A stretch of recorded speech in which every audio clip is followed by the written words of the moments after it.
تو ایک بڑا دلچسپ سوال ہے، کیا دنیا کے بڑے بڑے لیڈروں کی قسمت، ان کی تقدیر ستاروں میں لکھی ہوتی ہے؟ ایک نجومی کے تجزیے کو اگر دیکھیں تو لگتا ہے کہ 3 بڑے رہنماؤں کا مستقبل آپس میں جڑا ہوا ہے۔ تو آئیے دیکھتے ہیں کہ آسمان پر بچھائی گئی اس کائناتی بساط پر آخر چل کیا رہا ہے۔ اور اس پورے تجزیے کی شروعات ہوتی ہے ایک بہت ہی آپ کہہ لیں چونکا دینے والے دعوے سے۔ نجومی کا کہنا ہے کہ میں چیلنج کرتا ہوں، یہ ٹاسک عمران خان اور صدر پیوٹن کو دے دیں، یہ مسئلہ ہمیشہ ہمیشہ کے لیے حل ہو جائے گا۔ اب یہ ایک بہت ہی بڑا دعویٰ ہے نا؟ تو چلیں دیکھتے ہیں کہ آخر اس کی بنیاد کیا ہے۔ تو یہاں سے ہم اپنے پہلے حصے میں داخل ہوتے ہیں، ایک کائناتی تعلق، یعنی نجومی کا یہ جو اتنا بڑا دعویٰ ہے، یہ دراصل 3 رہنماؤں کے درمیان ایک غیر معمولی کائناتی تعلق پر مبنی ہے۔ تو اس تجزیے کا جو مرکزی خیال ہے نا، وہ یہ ہے کہ دنیا کے 3 بڑے رہنما ڈونلڈ ٹرمپ، عمران خان اور ولادیمیر پیوٹن، ان تینوں کی قسمتیں ان کے ذائچوں کے ذریعے آپس میں جڑی ہوئی ہیں۔ اچھا، تو سوال یہ ہے کہ یہ تعلق بنتا کیسے ہے؟ دیکھیں، ماخذ کے مطابق ڈونلڈ ٹرمپ کا جو ذاتی ستارہ ہے وہ ہے سورج، ٹھیک ہے؟ اب دوسری طرف عمران خان اور ولادیمیر پیوٹن، ان دونوں کا ستارہ ہے مشتری، اور علم نجوم میں مشتری کو سورج کا دوست سمجھا جاتا ہے، جس سے ایک بہت مضبوط تعلق بنتا ہے۔ اور بات یہیں ختم نہیں ہوتی، ان تینوں کا برج بھی ایک ہی ہے، یعنی آتشی برج۔ چلیں اب آگے بڑھتے ہیں دوسرے حصے کی طرف، یعنی سیاروں کا فریم ورک۔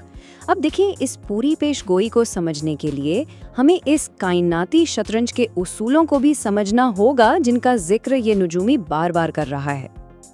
اچھا، اس کھیل میں ایک بہت اہم اصطلاح ہے آتشی برج۔ اب یہ کیا ہے؟ ماخذ کے مطابق یہ ایک ایسی نجومیاتی قسم ہے جو طاقتور اور بہت جرأت مند رہنماؤں سے جڑی ہوتی ہے۔ تو ماخذ کے مطابق آسمان پر ایک کائناتی شطرنج کی بساط بچھی ہوئی ہے اور ہر سیارہ ایک مہرہ ہے۔ پلوٹو جو ہے وہ گہری تبدیلیوں کا اشارہ دے رہا ہے، پھر نیپچون جو آتشی برج والوں کے لیے بہت اہم ہے۔ پاکستان کے ذائچے میں یورینس کی پوزیشن بھی کافی اہم بتائی گئی ہے، لیکن سب سے دلچسپ چال کیا ہے؟ وہ یہ کہ عطارد اور چاند مل کر زبانی باتوں کو تحریری شکل دے رہے ہیں، اور زہرا اور مریخ کا جو عشقیہ تعلق ہے وہ یہ بتا رہا ہے کہ چھپے ہوئے راز اب سامنے آنے والے ہیں۔ اب آتے ہیں تیسرے حصے پر، 2 رہنماؤں کی کہانی۔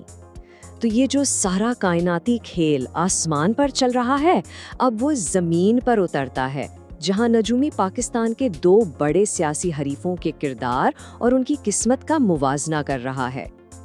تو یہ نجومیاتی تجزیہ عمران خان اور ان کے حریف شہباز شریف کے قائدانہ انداز میں ایک بہت واضح فرق دکھاتا ہے، اور یہ صرف سیاست کی بات نہیں ہو رہی، یہ دراصل کردار اور قسمت کا موازنہ ہے۔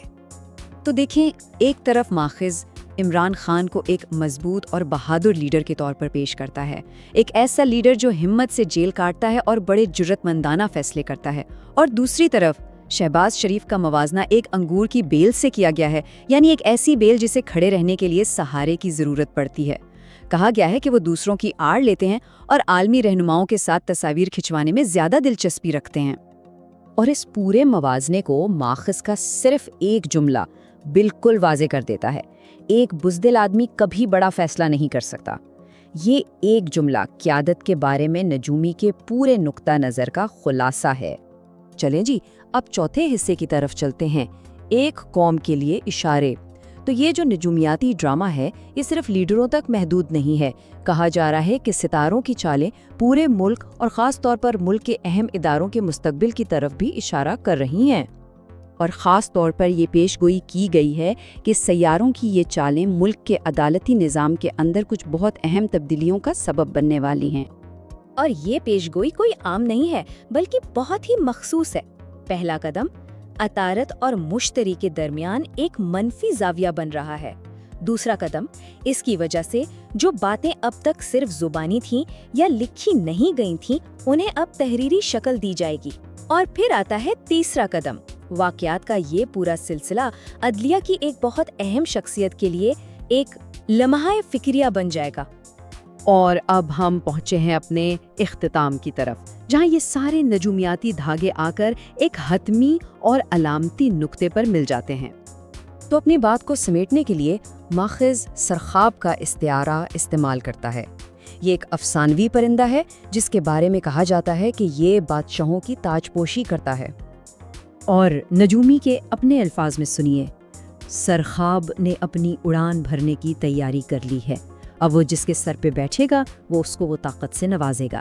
یہ الفاظ سن کر اقتدار میں ایک بہت بڑی تقدیر کی لکھی ہوئی تبدیلی کا احساس ہوتا ہے۔ اور آخر میں ایک سوال جو سوچنے پر مجبور کرتا ہے، جب جدید سیاست کو سمجھنے کے لیے قدیم ستاروں کا سہارا لیا جاتا ہے تو یہ اس غیر یقینی دور میں یقین کی تلاش کے بارے میں آخر کیا ظاہر کرتا ہے؟